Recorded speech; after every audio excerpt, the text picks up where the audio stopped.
Hi there, Au Pair USA families. My name is Perri Kersh, and I'm a professional organizer in North Carolina with Neat Freak. These are crazy times, right? Here we are here in August when normally we would be out doing our back to school shopping, purchasing new backpacks and sharpening boxes of number 2 pencils, but a lot of that is not happening this year. For many of us, we are faced with at-home school for the coming months, or some kind of hybrid model, which means that things are going to look very different for our kids and for our families. First, I want to acknowledge that our homes are not classrooms, and for the most part, us as parents, we're not teachers. So our role in all of this is basically to facilitate learning for our children to the best of our ability so that we can help them optimize their learning and be as productive as possible in their learning environment. So let's talk about a couple of tools and tips that might help you to do that. First, it's going to be important to decide where that learning environment for your child is going to be and try to give them a dedicated space where they can be as free from distraction as possible, meaning that they're away from pets and toys and other noises in the house as much as you can possibly do that in your own home. If you've got multiple kids learning in that environment, you might need to set up some kind of partition for them so that they have a little bit of privacy and a space where they can stay focused and be able to listen during the workday. It's also going to be important that they have a good pair of headphones for listening, also those with a good microphone on it so that they can participate in class for some of that online learning that they might be experiencing this year. It would be nice for every child to have their own basket or bin filled with the supplies that they're going to need. So when they sit down to learn for the day, they have everything they need at their fingertips and they don't get up and get distracted by looking for pencils or paper or colored pencils if they've got something to work on for class.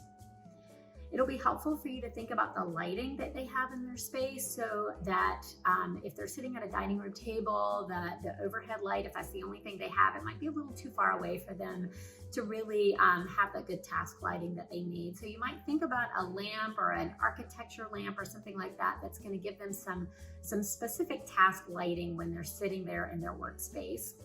And you might also think about the chair that they're going to be sitting in. Again, many of us are using non-traditional learning places in our homes. They may not have a dedicated office for school.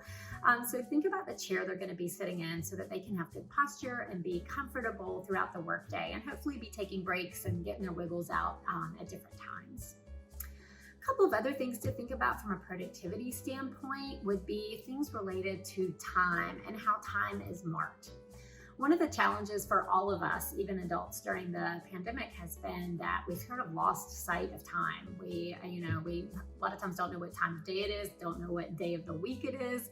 The other day, I forgot what season we were in. So this is definitely something that's impacting us as adults, and it's also impacting our kids. So when they start school online, a couple of tools that could be really helpful would include a clock that they can have with them because they don't have a bell schedule now that's going to keep them kind of marking time throughout their day, or a timer of some kind that might help them to time their time on task and help them build some time awareness around the different times of the day. Another time management tool that can really help with productivity is some kind of paper calendar. Again, we all forget every day kind of feels like Tuesday now, but having a paper calendar that they can keep up with assignments, keep up with different days that they might be meeting for different classes.